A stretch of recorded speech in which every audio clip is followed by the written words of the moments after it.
ಧರ್ಮಸ್ಥಳ ಬುರುಡೆ case ಸಂಬಂಧ SIT ತನಿಖೆಯನ್ನ ಚುರುಕುಗೊಳಿಸಿದೆ. ಗಮನಿಸ್ತಾ ಇದ್ದೀವಿ, ಎಲ್ಲ ಆಯಾಮಗಳಲ್ಲೂ ಕೂಡ ಎಸ್ಐಟಿಯಿಂದ ತನಿಖೆ ನಡೀತಾ ಇದೆ. ಇನ್ನು ಇವತ್ತು ಎಸ್ಐಟಿ ಠಾಣೆಗೆ ಆಗಮಿಸಲಿದ್ದಾರೆ ಮೊಹಂತಿಯವರು. ಬೆಳಿಗ್ಗೆ 11 ಗಂಟೆಗೆ ಠಾಣೆಗೆ ಬರ್ತಾರೆ ಪ್ರಣಬ್ ಮೊಹಂತಿಯವರು, ಎಸ್ಐಟಿ ಮುಖ್ಯಸ್ಥರು. ಬೆಳ್ತಂಗಡಿಯಲ್ಲಿರುವಂತಹ ಎಸ್ಐಟಿ ಪೊಲೀಸ್ ಠಾಣೆ ಎಸ್ಐಟಿ ಅಧಿಕಾರಿಗಳ ಜೊತೆಗೆ ಸಭೆಯನ್ನ ಮಾಡ್ತಾರೆ. ಮುಂದಿನ ತನಿಖೆಯ ಬಗ್ಗೆ ನಿರ್ದೇಶನವನ್ನ ನೀಡಲಿದ್ದಾರೆ. ಹಾಗೆಯೇ ಇದುವರೆಗೂ ಆಗಿರುವಂತಹ ತನಿಖೆಯ ಪ್ರಗತಿಯ ಬಗ್ಗೆಯೂ ಕೂಡ ಮೊಹಂತಿಯವರು ಮಾಹಿತಿಯನ್ನ ಪಡೆದುಕೊಳ್ಳಲಿದ್ದಾರೆ. ಇವತ್ತು ಎಸ್ಐಟಿ ಠಾಣೆಗೆ 11 ಗಂಟೆಗೆ ಪ್ರಣಬ್ ಮೊಹಂತಿಯವರು ಆಗಮಿಸಲಿದ್ದಾರೆ. ಧರ್ಮಸ್ಥಳ ಬುರುಡೆ ಪ್ರಕರಣಕ್ಕೆ ಸಂಬಂಧಪಟ್ಟಂತೆ ಡೇ 1ನಿಂದ ಇವತ್ತಿನವರೆಗೂ ಕೂಡ ಏನೇನು ಆಗ್ತಿದೆ ಅನ್ನೋದನ್ನು ಗಮನಿಸ್ತಾ ಇದ್ದೀವಿ. ಚಿನ್ನಯ್ಯ ಅಂತ ಹೇಳಿ ದೂರುದಾರ ಬಂದ, ಆತನೇ ಆರೋಪಿತನಾದ. ಅದಾದ್ಮೇಲೆ ಸಾಕಷ್ಟು ಮಂದಿಯ ಹೆಸರು ಹೊರಗೆ ಬಂತು. ಜಯಂತ್ ಇರಬಹುದು, ಮಹೇಶ್ ಶೆಟ್ಟಿ ತಿಮರೋಡಿ, ಹಾಗೆಯೇ ಈ ಯೂಟ್ಯೂಬರ್ಸ್ ಇರಬಹುದು, ಅವರೆಲ್ಲರ ವಿಚಾರಣೆಯನ್ನು ಕೂಡ ಮಾಡಲಾಗಿದೆ. ಇದೀಗ ವಿಠಲ್ ಗೌಡನನ್ನ ವಿಚಾರಣೆಗೆ ಒಳಪಡಿಸಿದ್ದಾರೆ. ತನಿಖೆಯ ಪ್ರಗತಿ ಇದೆಯಲ್ಲ, ಇದುವರೆಗೂ ಏನೇನಾಗಿದೆ ಅನ್ನೋದ್ರ ಬಗ್ಗೆ ಸಂಪೂರ್ಣ ವಿವರಣೆಯನ್ನ ಪಡೆಯಲಿದ್ದಾರೆ. ವಿಚಾರಣೆಯ ಮೇಲೆ ವಿಚಾರಣೆಯನ್ನ ಎಸ್ಐಟಿ ಅಧಿಕಾರಿಗಳು ಒಂದು ಕಡೆ ಮಾಡ್ತಿದ್ದಾರೆ. ಸೌಜನ್ಯ ಮಾವ, ವಿಠಲ್ ಗೌಡ, ಪ್ರದೀಪ್, ಜಯಂತ್, ಗಿರೀಶ್ ಮಟ್ಟಣ್ಣನವರ್, ಯೂಟ್ಯೂಬರ್ ಅಭಿಷೇಕ್, ಎಲ್ಲರಿಂದಲೂ ಕೂಡ ಹೇಳಿಕೆಯನ್ನ ಎಸ್ಐಟಿ ಅಧಿಕಾರಿಗಳು ಪಡ್ಕೊಂಡಿದ್ದಾರೆ. ಬುರುಡೆ ಕೇಸ್ ಸಂಬಂಧ ಮಾಹಿತಿಯ ಸಂಗ್ರಹ ಆಗ್ತಿದೆ. ಮತ್ತೆ ವಿಚಾರಣೆಗೆ ಕರೆದಾಗ ಹಾಜರಾಗಿ ಅಂತ ಹೇಳಿ ಸೂಚನೆಯನ್ನ ಕೂಡ ಕೊಟ್ಟು ಕಳಿಸಿದ್ದಾರೆ. ಸಾಕಷ್ಟು ಬಾರಿ ಈ ಒಂದು ಪ್ರಕರಣಕ್ಕೆ ಸಂಬಂಧಪಟ್ಟಂತೆ ಚಿನ್ನಯ್ಯನನ್ನ ಎಸ್ಐಟಿ ಅಧಿಕಾರಿಗಳು ವಶಕ್ಕೆ ಪಡೆದು ವಿಚಾರಣೆ ಮಾಡಿದಂತಹ ಸಂದರ್ಭದಲ್ಲಿ ಆತ ಯಾರ್ಯಾರ ಹೆಸರನ್ನ ಹೇಳಿದ್ನೋ, ಬುರುಡೆಯನ್ನ ಎಲ್ಲಿಂದ ತರಲಾಗಿತ್ತು, ಯಾವ ರೀತಿಯ ಷಡ್ಯಂತ್ರ ರೂಪಿತವಾಗಿತ್ತು, ಯಾರ್ಯಾರ ಮನೆಯಲ್ಲಿ ಉಳ್ಕೊಂಡಿದ್ದ, ಇದೆಲ್ಲದ್ರ ಬಗ್ಗೆಯೂ ಕೂಡ ಮಾಹಿತಿಯನ್ನ ಬಾಯ್ಬಿಟ್ಟಿದ್ದ. ಅಂತೆಯೇ ಮಹಜರು ಕೆಲಸಗಳಾಯಿತು. ಅದಾದ್ಮೇಲೆ ಗಿರೀಶ್ ಮಟ್ಟಣ್ಣನವರ್, ಜಯಂತ್ ಸೇರಿದಂತೆ ಯೂಟ್ಯೂಬರ್ಸ್ ವಿಚಾರಣೆ ನಡೀತು. ಗಿರೀಶ್ ಮಟ್ಟಣ್ಣನವರ್, ಜಯಂತ್ ಒಂದಷ್ಟು ಸ್ಫೋಟಕ ಮಾಹಿತಿಗಳನ್ನ ರಿವೀಲ್ ಮಾಡ್ತಾರೆ ಪ್ರಕರಣಕ್ಕೆ ಸಂಬಂಧಪಟ್ಟಂತೆ. ಅದಾದ ನಂತರದಲ್ಲಿ ಸೌಜನ್ಯ ಮಾವ, ವಿಠಲ್ ಗೌಡನ ಹೆಸರು ಕೂಡ ಹೊರಗೆ ಬರುತ್ತೆ. ಬಂಗ್ಲಗುಡ್ಡದ 11A ಸ್ಪಾಟ್ನಲ್ಲಿ ಈ ಬುರುಡೆಯನ್ನ ತಂದಿದ್ದು ಅನ್ನೋದು ಗೊತ್ತಾಗುತ್ತೆ. ಅಲ್ಲೂ ಕೂಡ ಮಹಜರು ಕೆಲಸ ಆಗುತ್ತೆ. ಈ ಧಾಟಿಯಲ್ಲಿ ವಿಚಾರಣೆ ಸಾಗ್ತಾ ಇದೆ. ಇನ್ನು ಧರ್ಮಸ್ಥಳ ಕೇಸ್ನಲ್ಲಿ ದಾರಿ ತಪ್ಪಿಸುವ ಕೆಲಸ ಆಗ್ತಿದೆ. ಸ್ನೇಹಮಯಿ ಕೃಷ್ಣ ದಾರಿ ತಪ್ಪಿಸುವಂತಹ ಕೆಲಸ ಮಾಡ್ತಿದ್ದಾರೆ. ಈ ಕಾರಣದಿಂದಾಗಿ ಸ್ನೇಹಮಯಿ ಕೃಷ್ಣ ವಿರುದ್ಧ ಸಾಮಾಜಿಕ ಹೋರಾಟಗಾರ ದೂರು ಕೊಟ್ಟಿದ್ದಾರೆ. ವೆಂಕಪ್ಪ ಕೋಟ್ಯಾನವರು ದೂರು ಕೊಟ್ಟಿದ್ದಾರೆ ಸ್ನೇಹಮಯಿ ಕೃಷ್ಣ ವಿರುದ್ಧ ದಕ್ಷಿಣ ಕನ್ನಡದ ಬೆಳ್ತಂಗಡಿ ಪೊಲೀಸ್ ಠಾಣೆಗೆ.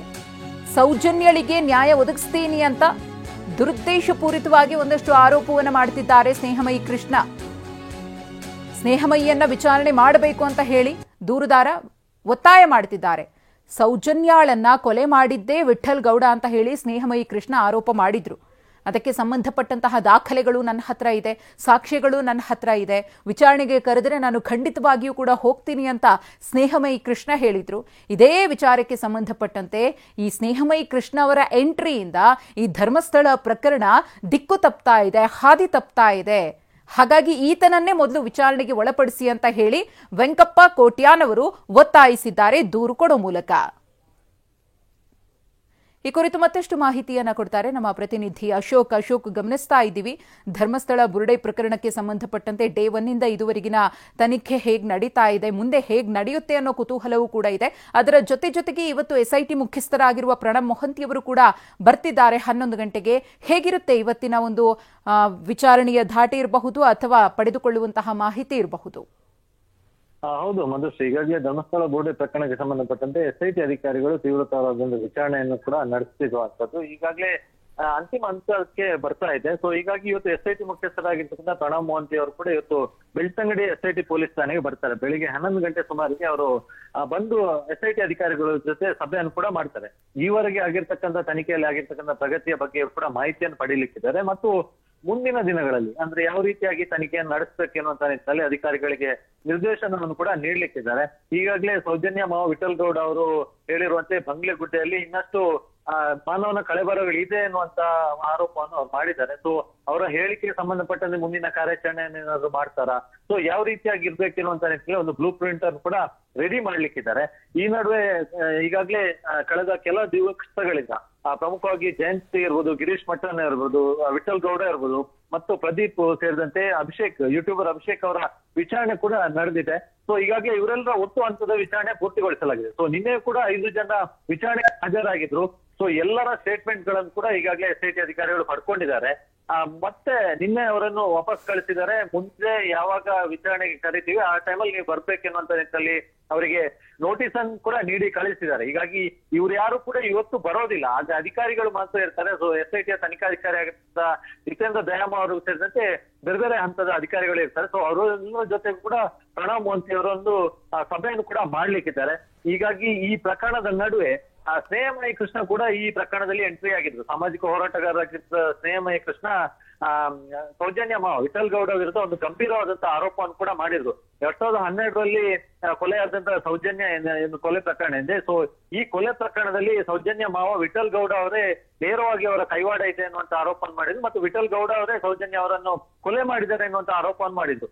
ಸೊ ಈ ಸ್ನೇಹಮಯಿ ಕೃಷ್ಣ ಏನು ಈ ದೂರನ್ನು ನೀಡಿದ್ದು, ಈ ದೂರಿನ ವಿರುದ್ಧ ಅಂದ್ರೆ ಸ್ನೇಹಮಯಿ ಕೃಷ್ಣ ವಿರುದ್ಧವೇ ಈಗ ಪ್ರತಿ ದೂರು ನೀಡಿರ್ತಕ್ಕಂಥದ್ದು. ಅಂದ್ರೆ ವೆಂಕಪ್ಪ ಕೋಟ್ಯಾನ್ ಎಂಬುವರು ಸ್ನೇಹಮಯಿ ಕೃಷ್ಣ ವಿರುದ್ಧ ಬೆಳ್ತಂಗಡಿ ಪೊಲೀಸ್ ಠಾಣೆಯಲ್ಲಿ ದೂರನ್ನು ನೀಡಿದ್ದಾರೆ.